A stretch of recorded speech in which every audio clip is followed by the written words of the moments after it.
નમસ્કાર મિત્રો, સ્વાગત છે તમારું એચએનજીયુ સ્ટડી પોઈન્ટ યુટ્યુબ ચેનલના એક નવા વિડીયોમાં. 14 જૂનના રોજ લેવાનારી પોલીસ કોન્સ્ટેબલ લેખિત પરીક્ષાના તમામ ઉમેદવારો માટે ખૂબ જ અગત્યની અપડેટ સામે આવી રહી છે. એના વિશેની સંપૂર્ણ ચર્ચા આપણે આજના આ વિડીયોની અંદર કરવાના છીએ. પોલીસ ભરતીના તમામ ઉમેદવારો માટે ખૂબ જ અગત્યની સૂચનાઓ ગુજરાત પોલીસ ભરતી બોર્ડ દ્વારા જાહેર કરવામાં આવી છે, જે તમને જોવામાં એકદમ નાની લાગી શકે છે, પરંતુ જો તમે આ સૂચનાઓનું પાલન નહીં કરો તો તમે પરીક્ષા આપી શકશો નહીં. તો આજના આ વિડીયોની અંદર આપણે આ તમામ સૂચનાઓ વિશે વિગતવાર વાત કરીશું. તો હવે શરૂ કરીએ આજનો વિડીયો. તો તમે જોઈ શકો છો, પરીક્ષા પહેલા અને પરીક્ષામાં આટલું જરૂરથી કરજો. તો પહેલા હું તમને એક કોલ લેટર છે એ બતાવી દઉં છું. એની અંદરથી હું તમને જણાવવા માંગુ છું કે તમારો જે છે એ પરીક્ષાનો સમય કઈ રહેશે. તો ઓબ્જેક્ટિવ MCQ પ્રકારના પ્રશ્ન પૂછવામાં આવશે. 14/6/2026 રવિવારના રોજ તમારી જે છે એ પરીક્ષા લેવામાં આવનાર છે અને સવારે 9:30 થી 12:30 દરમિયાન તમારું જે આ પેપર છે એ પેપર રહેનારું છે.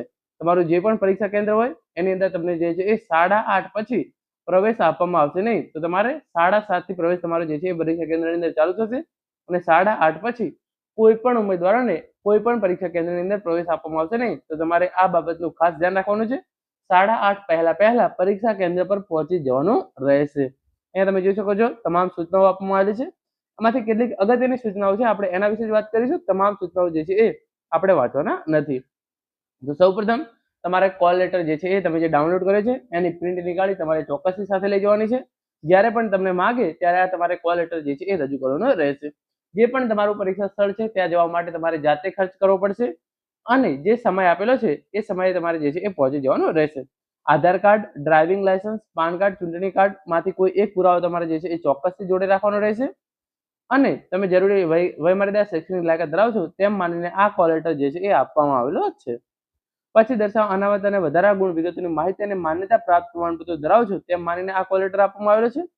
પછી અહીંયા જે છે એ તમામ ઇન્ફોર્મેશન આપેલી છે જે આપણા માટે ખાસ ઉપયોગી છે નહીં.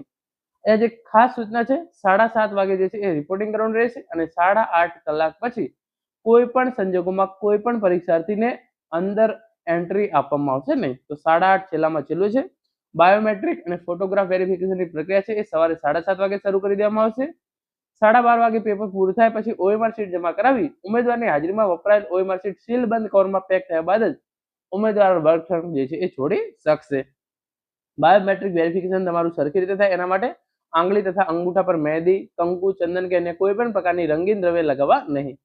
આંગળીઓ અને અંગૂઠાઓ બરાબર સાફ કરી પછી જે છે એ પરીક્ષા આપવા માટે આવો. બાયોમેટ્રિક વેરિફિકેશન કરાવવું ફરજિયાત છે.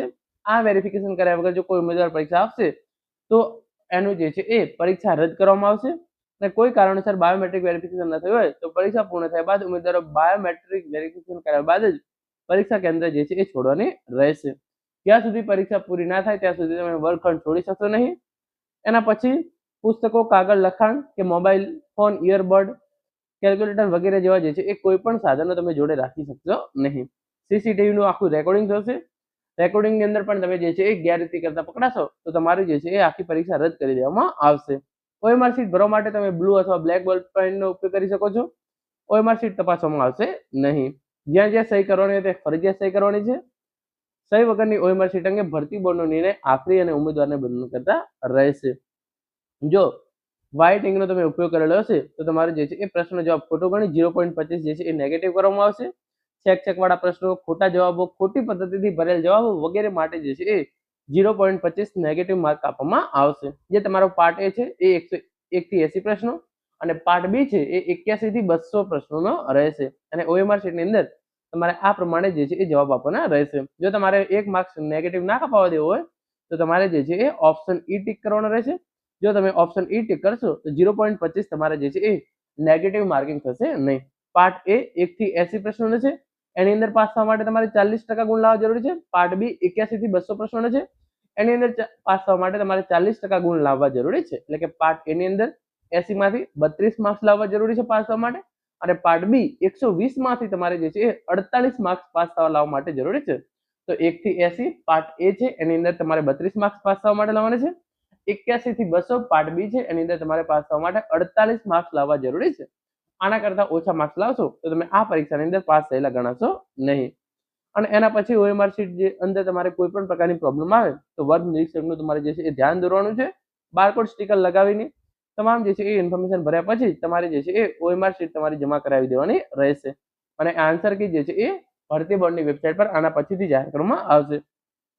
અહીંયા કેટલાક હેલ્પલાઇન નંબર આપેલા છે, એનો તમે ઉપયોગ કરી અને તમારા પરીક્ષા રિલેટેડ કોઈ પણ પ્રશ્ન હોય તો આ પૂછી શકો છો. તો મિત્રો, આ હતો આજનો વિડીયો, જેની અંદર પોલીસ ભરતીના તમામ ઉમેદવારો માટે કેટલીક અગત્યની સૂચનાઓ વિશે આપણે વાત કરી છે. Thank you so much for watching.